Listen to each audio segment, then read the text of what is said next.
Hello hello. कहाँ तक हुआ था? नंबर बता। 300 375।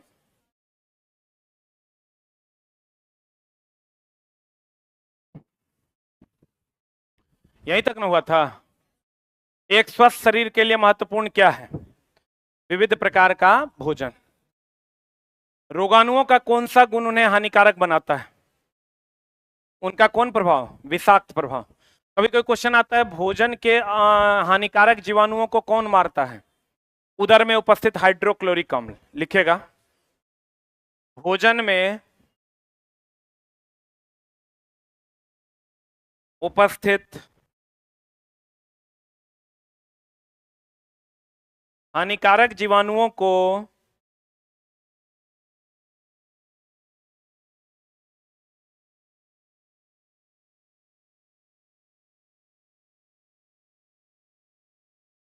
हानिकारक जीवाणुओं को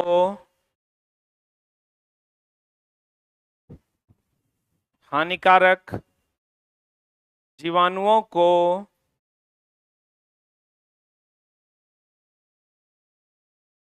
समाप्त करता है, समाप्त करता है भोजन में उपस्थित हाइड्रोक्लोरिक अम्ल। भोजन में उपस्थित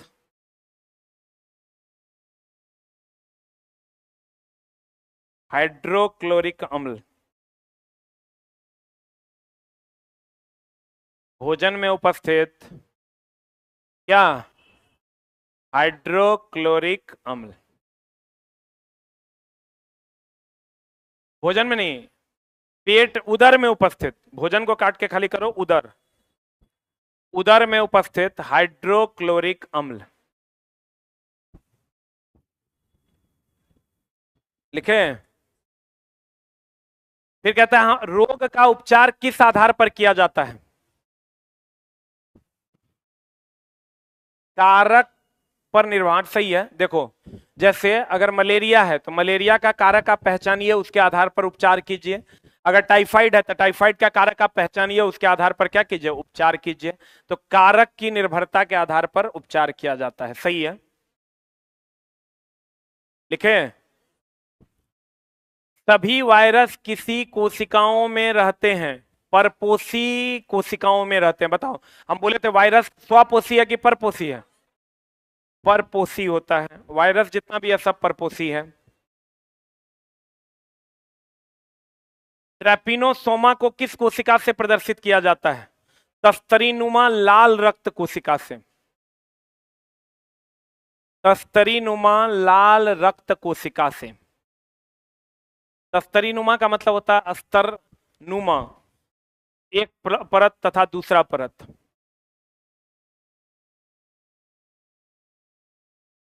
अपनी रक्षा के लिए कौन सी कोशिका भित्ति बना लेता है? कौन कोशिका भित्ति बना लेता है? बैक्टीरिया। जीवाणु अपनी रक्षा के लिए कोशिका कवच बना लेता है।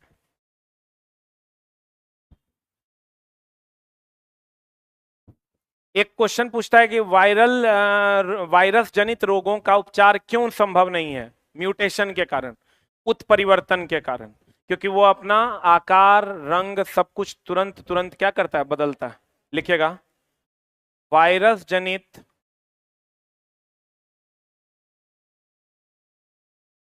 रोगों का उपचार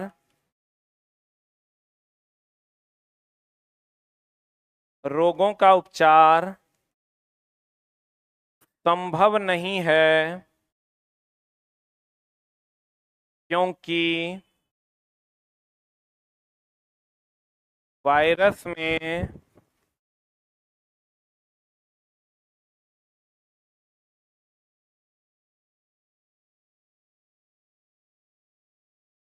उत्परिवर्तन की घटना होती है।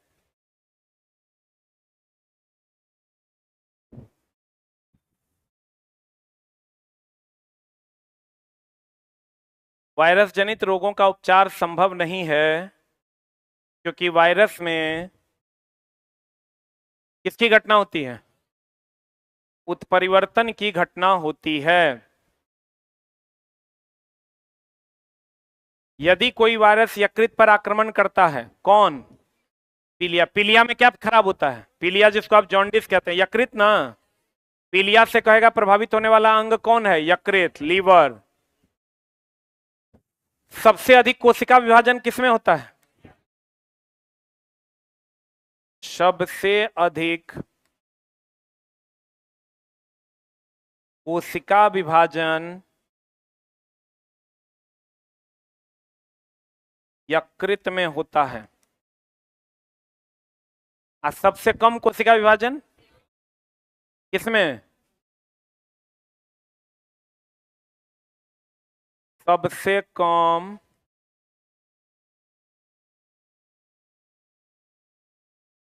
कोशिका विभाजन होता है न्यूरॉन्स में।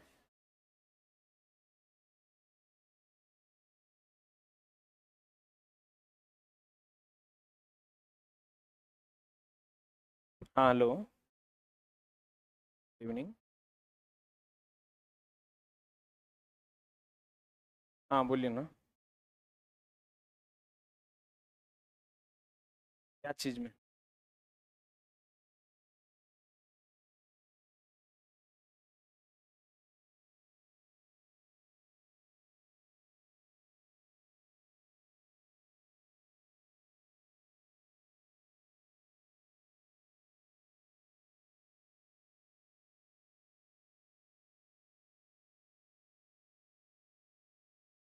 सबसे कम कोशिका विभाजन कहाँ होता है?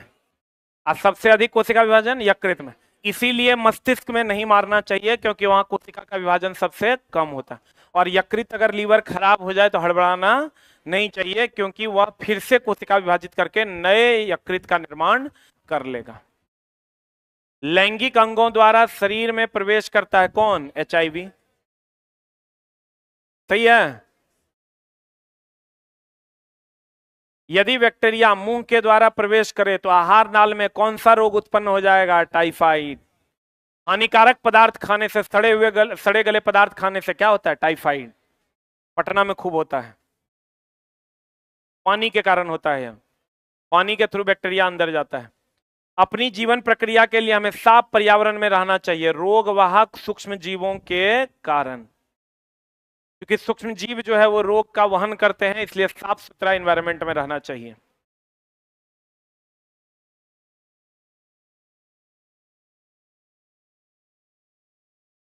हो गया। And the last chapter is हमारे आसपास के पदार्थ। एक चैप्टर पीछे बचा हुआ है। जो भी है, विज्ञान के अनुसार मिश्रण किसे कहते हैं? देखो, एक होता है यौगिक, एक होता है मिश्रण। ध्यान से देखना। एक होता है यौगिक और एक होता है क्या? मिश्रण। यौगिक की अगर हम बात करें, दो या दो से अधिक पदार्थों को निश्चित अनुपात में मिलाना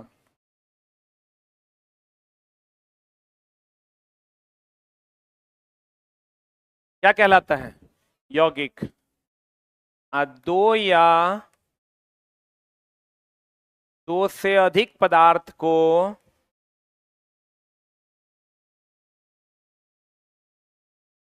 किसी भी अनुपात में मिलाना।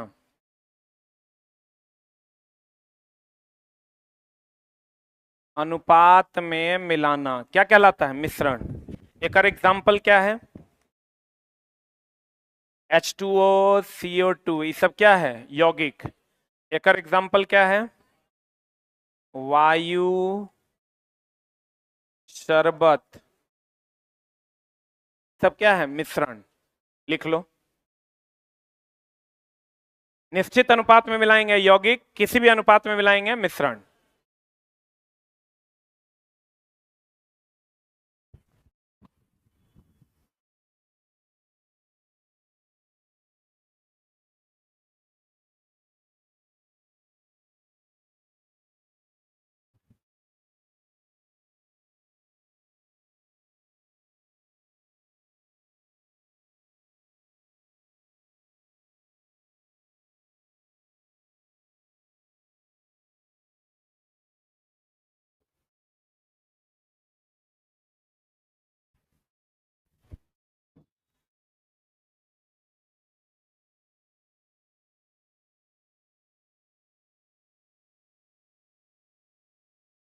किसी भी अनुपात में मिला देंगे क्या होगा? मिश्रण।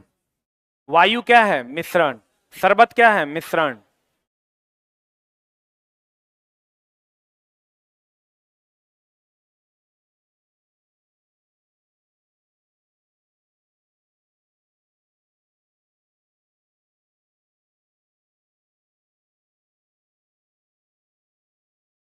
हो गया। किसी भी अनुपात में मिला देना क्या कहलाएगा? मिश्रण। अनिश्चित अनुपात में मिला देंगे यौगिक। बताइए, यौगिक जो जल होता है, क्या इसके अवयवी तत्वों का गुण इसमें होता है? नहीं होता। कभी भी जल पीते हैं तो हाइड्रोजन ऑक्सीजन जैसा लगता है, लेकिन शरबत में उसके अवयवी तत्व चीनी और पानी का गुण मौजूद रहता है। लिख लिए। विज्ञान के अनुसार मिश्रण किसे कहते हैं? दो या दो से अधिक पदार्थों का सम्मिश्रण क्या कहलाता है? मिश्रण कहलाता है। निश्चित या अनिश्चित अनुपात में?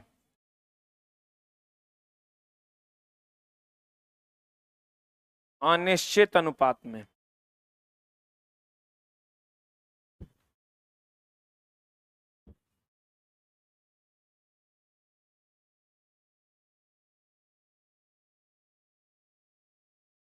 हो गया। फिल्ट्रेशन का मुख्य उपयोग क्या होता है? तरल मिश्रण से ठोस पदार्थों को क्या करना? अलग करना। फिल्टर करना मतलब होता है छानना। जैसे चाय से चाय पत्ती का अलग करना।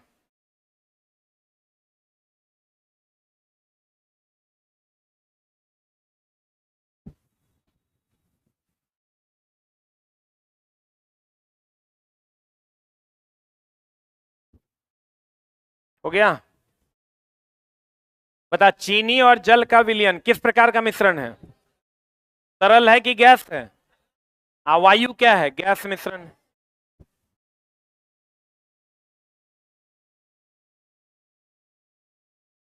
बताओ, समांगी है कि विसमांगी है? जो पूरा पूरा घुल मिल जाए समांगी, या जो पूरा पूरा ना घुले मिले विसमांगी? क्या है बता? चीनी और जल का विलयन एक समांगी मिश्रण है।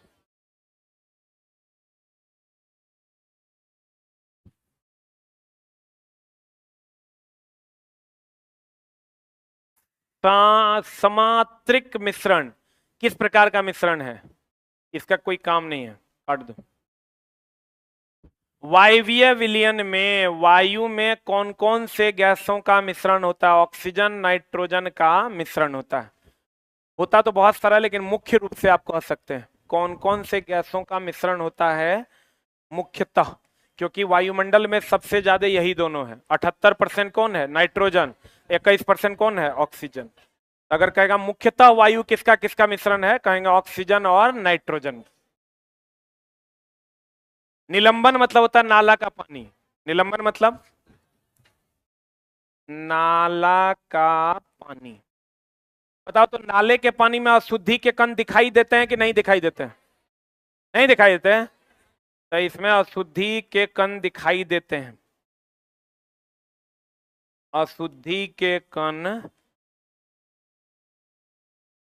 दिखाई देते हैं।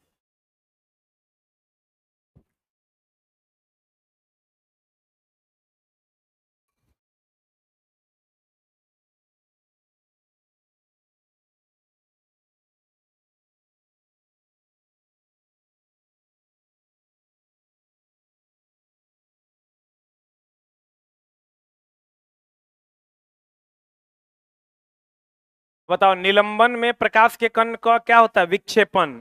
मतलब प्रकाश के कण फैल जाते हैं।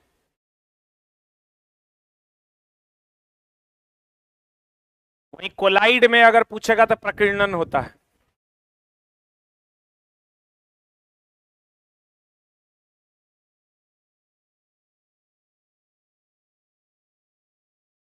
कोलाइड में क्या होता है? प्रकीर्णन।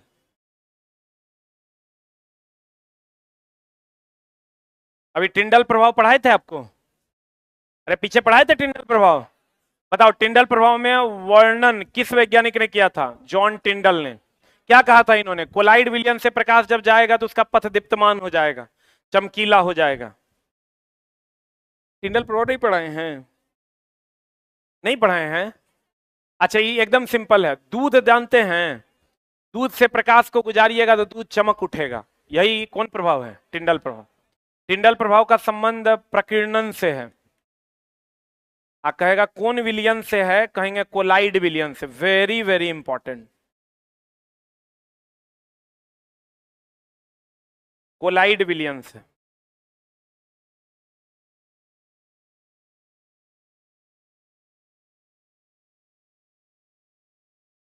कौन विलियन से है? कोलाइड विलियन से। अपकेंद्रीय, देखो एक होता है अभिकेंद्र बल, जो अंदर की ओर लगता है उसे कौन बल कहते हैं? कौन बल कहते हैं? आज जो बाहर की ओर लगता है कौन बल?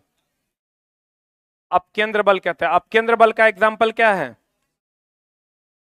बताए थे, एक वॉशिंग मशीन,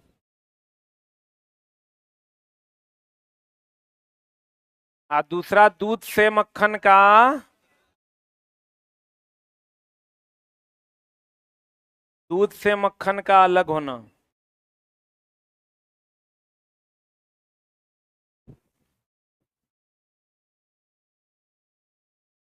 अभिकेंद्र बल का उदाहरण क्या है?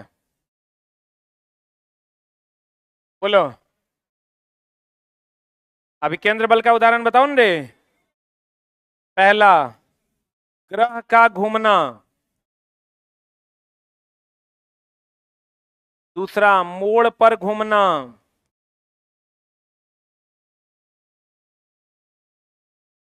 तीसरा, ग्रह का घूमना, मोड़ पर घूमना। तीसरा, इलेक्ट्रॉन का घूमना। चौथा, पत्थर पर धागा बांधकर घुमाना।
हो गया?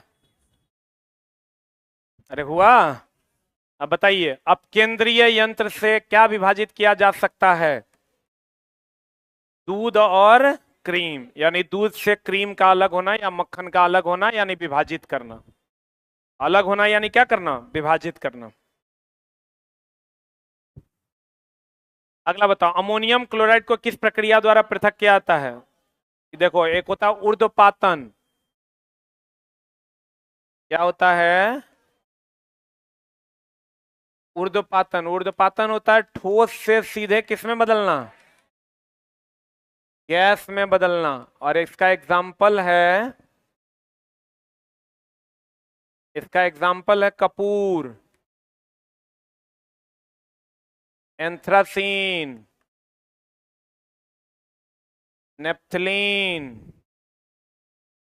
Ammonium chloride.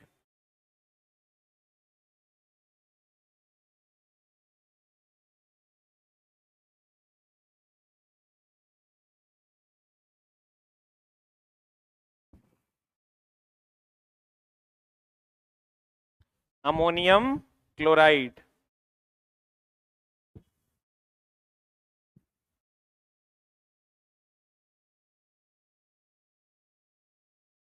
क्या? डिपोजिशन। गैस से ठोस में बदलना कहलाता है डिपोजिशन। कपूर में आग लगाते हैं, ठोस सीधे किस में बदल जाता है? गैस में।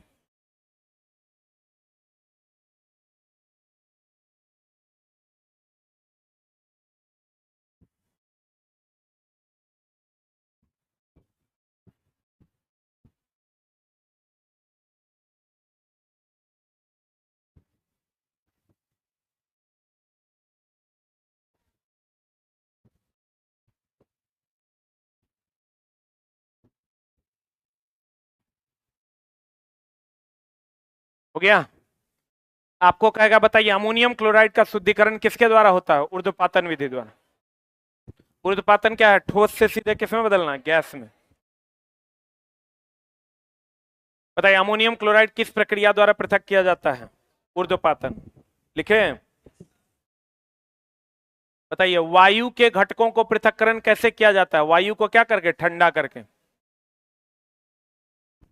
वायु को ठंडा करके कंडेंसेशन विधि कहते हैं इसको। यह विधि संघनन कहलाती है। संघनन का मतलब होता है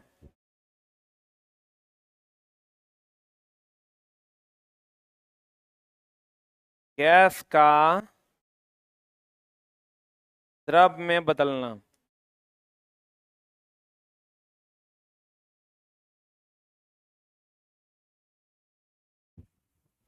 गैस का किस में बदलना? द्रव में।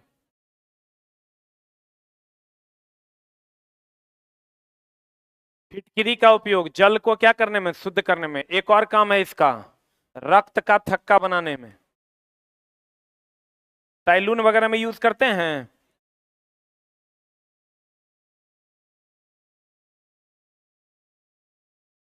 रक्त का थक्का बनाने में।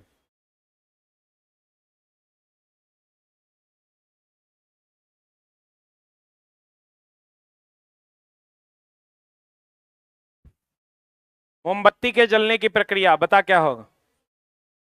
पहले तो पिघल रहा है तो भौतिक, और जल रहा है तो रासायनिक। तो भौतिक रासायनिक दोनों ना है।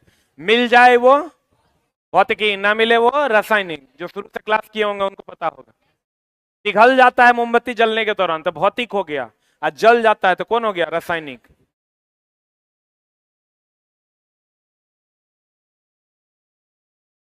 बता रॉबर्ट बॉयल ने किस वर्ष तत्व की परिभाषा सुझाई थी? 1661 में। तत्व किसको कहते हैं? जो स्थान क्षेत्र जिसमें भार हो उसी को तत्व कहते हैं।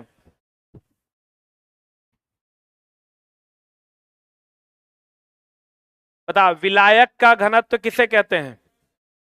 घनत्व का मतलब ये होता है सघनता। जिसका घनत्व ज्यादा उस सघन ज्यादा, जिसका घनत्व कम उस सघन कम। अब विलायक किसको कहते हैं? जो ज्यादा मात्रा में होता है, कम मात्रा में? ज्यादा मात्रा में।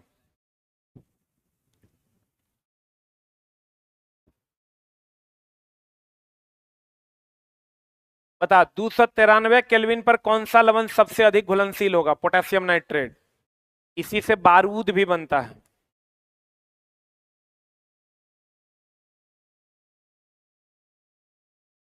क्या बनता है इससे? बारूद।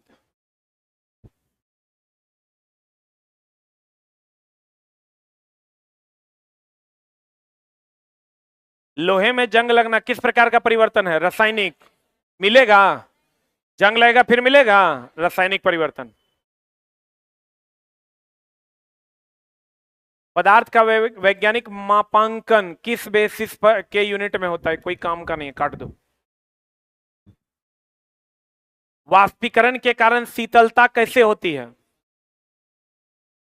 वाष्पीकरण के कारण शीतलता, देखो ये क्या मामला है। जैसे हमने आपको बताया था रुद्धोष्म परिवर्तन। रुद्धोष्म परिवर्तन इसी बैच में बताए हैं ना? नहीं बताए? देखो रुद्धोष्म परिवर्तन क्या होता है बता देते हैं। कल बताए थे हम कोनो बैच में रुद्धोष्म परिवर्तन।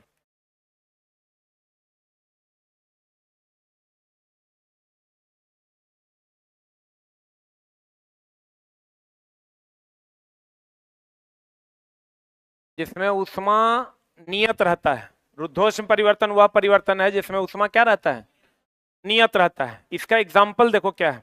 अभी हम पंखे के नीचे हैं, हमको ठंडक लग रही है। पता है क्यों? क्योंकि हमारे शरीर पर जो, पहले समझ लो तब लिखना, हमारे शरीर पर जो पसीना है वो वाष्पीकृत हो रहा है। तो वाष्पीकृत होने के लिए उसको गर्मी चाहिए, वो गर्मी हमारे अंदर से अवशोषित करता है, हमारा शरीर ठंडा हो जाता है। हमारे शरीर, अभी हम पंखा के नीचे आते हैं, हमें ठंडक लगती है क्योंकि हमारे शरीर पे जो पसीना है, पसीना वाष्पीकृत होता है। वाष्पीकृत होने के लिए जो वो ऊष्मा ग्रहण करता है, वो हमारे शरीर से लेता है। आप जो घड़े का पानी आपको ठंडा लगता है, क्योंकि घड़े के सतह पर जो पानी होता है वो वाष्पीकृत होने के लिए पानी उसके अंदर से अवशोषित कर लेता है, ऊष्मा उसके अंदर से अवशोषित करता है, तब वो पानी वाष्पीकृत होता है। अंदर से अवशोषित करेगा तो पानी कैसा हो जाएगा? ठंडा हो जाएगा। तो इसी का एग्जाम्पल है घड़े के पानी का ठंडा होना।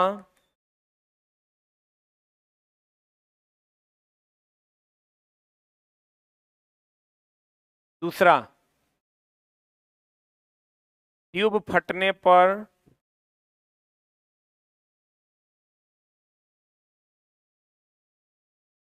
ठंडी हवा का निकलना।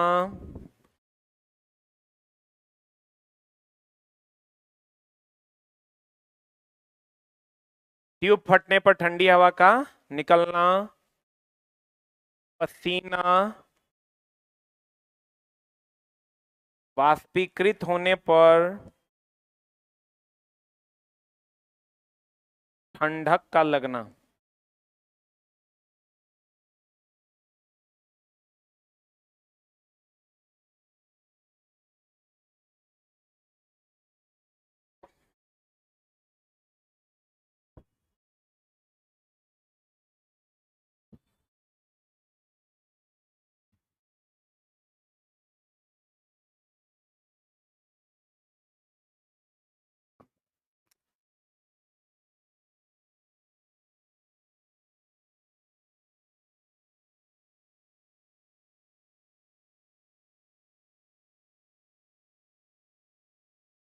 पसीना वाष्पीकृत होने पर क्या लगना? ठंडक का लगना।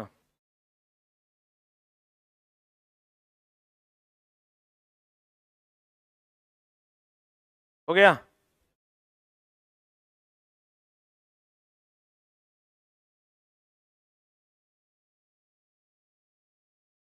रुद्धोष्म परिवर्तन।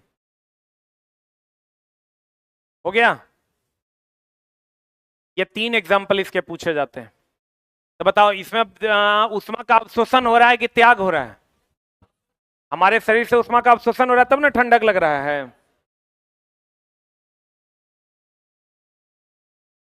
वाष्पीकरण के कारण शीतलता कैसे होती है? उष्मा का क्या करके? अवशोषण करके।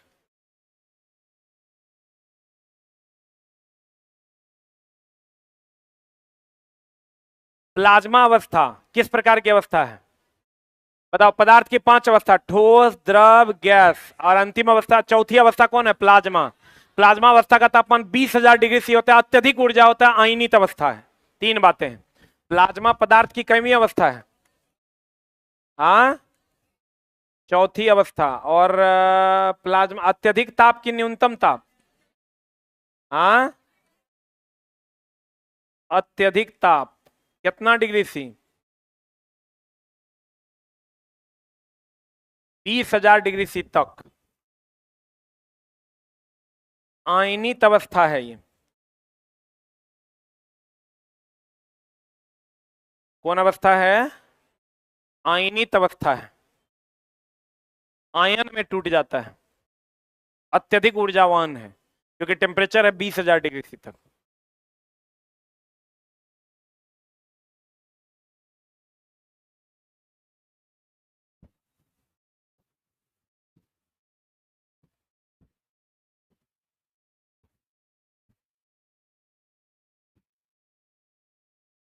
हो गया? ऊर्जा का उपयोग करने के लिए आप कौन सी गैस का उपयोग करेंगे? मीथेन। बताओ, गोबर गैस में कौन होता है? मीथेन। सीएनजी में कौन होता है? मीथेन। बायोगैस बोलते हैं गोबर गैस को। बायोगैस और सीएनजी में क्या होता है? मीथेन। एलपीजी में क्या होता है? ब्यूटेन। ह्यूमस में भी कहेगा तो मीथेन है।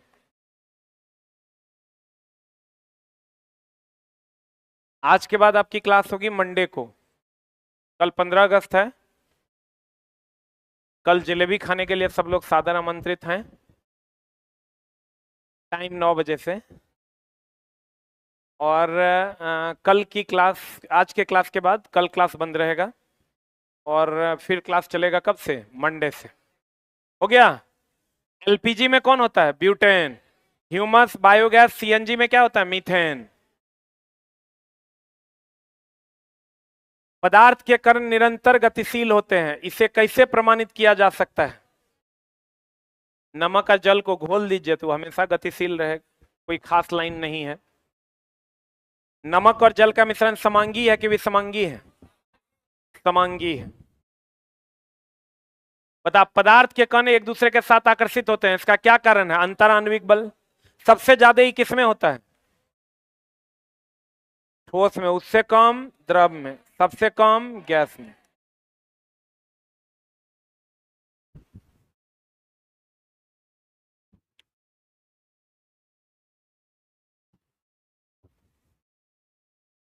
सबसे ज्यादा ठोस में, उससे कम द्रव में, और सबसे कम किसमें? गैस में। बोतलों का उपयोग कौन सी अवस्था को संग्रहित करने के लिए किया था? तरल। बोतल जो हम लोग लेते हैं उसमें तरल यूज करते हैं। तरल का मतलब द्रव गैस दोनों हो गया, मेनली द्रव हो गया। बोतल में कभी कोई ठोस लकड़ी रखता है क्या? पत्थर रखता है क्या?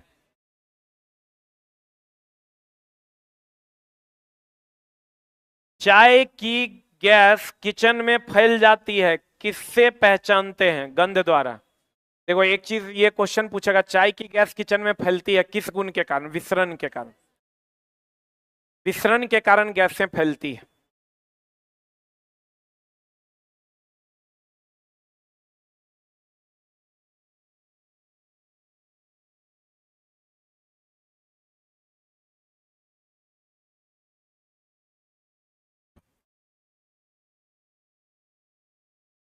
उबले हुए पानी का उपयोग किस प्रकार की उष्मा स्थानांतरण? संवहन ना। बताओ, चालन उष्मा स्थानांतरण की तीन विधि। चालन किसमें होता है?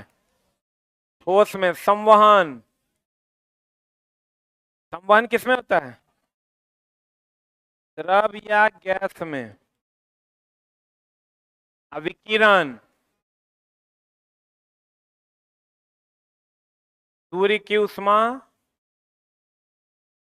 या भट्ठी की उष्मा।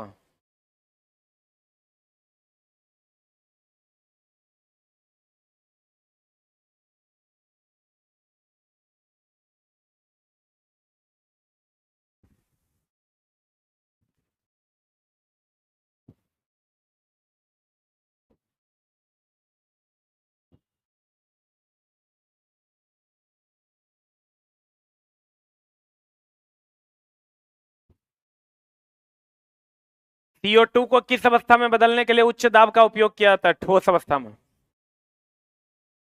CO2 होता किस अवस्था में? गैस अवस्था में। चूने के पानी को दुधिया कौन करता है? CO2। शुष्क बर्फ किसका बना होता है? आग बुझाने के लिए कौन गैस का उपयोग करते हैं? CO2।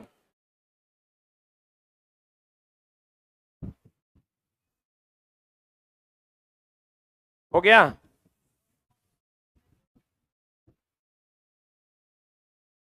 संवहन और ना भाई, संवहन के कारण ऊष्मा का स्थानांतरण होता है। अब विसरण का मतलब होता है गैसों का घुलना मिलना। निम्नलिखित में से किस प्रक्रिया में द्रव गैस में बदल जाता है? द्रव गैस में बदलता है। पानी को गर्म करते हैं, गैस में बदल जाता है, वाष्पीकरण ना। और ठोस सीधे गैस में बदलता है, ऊर्ध्वपातन। और गैस ठोस में बदलता है, डिपोजिशन। अभी बताए थे गैस, गैस द्रव में बदलता है। अभी बताए थे, जल्दी बताओ। संघनन।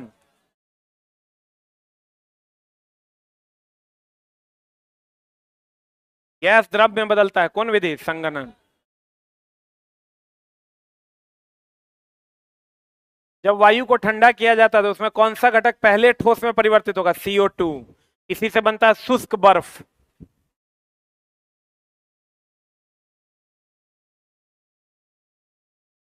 बता, जल के शुद्धिकरण की अंतिम अवस्था क्या है? छानना। बता, जल का शुद्धिकरण जो होता है किसके द्वारा होता है? पराबैंगनी किरण के द्वारा।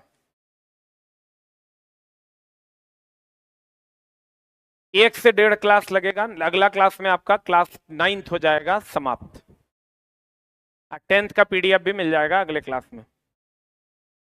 जल का शुद्धिकरण किसके द्वारा? पराबैंगनी किरण के द्वारा। हाँ, सोमवार से आपका 50 क्वेश्चन का डिस्कशन स्टार्ट होगा। 25 क्वेश्चन रहेगा हिस्ट्री, मॉडर्न हिस्ट्री, और 25 क्वेश्चन रहेगा करंट अफेयर्स मेरे बाद।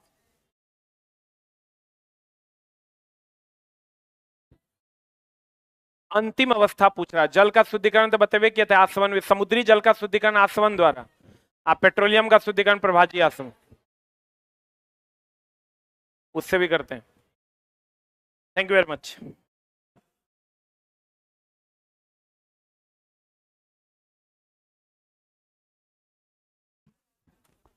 कल क्लास बंद है। स्वतंत्रता दिवस की ढेर सारी शुभकामनाएं।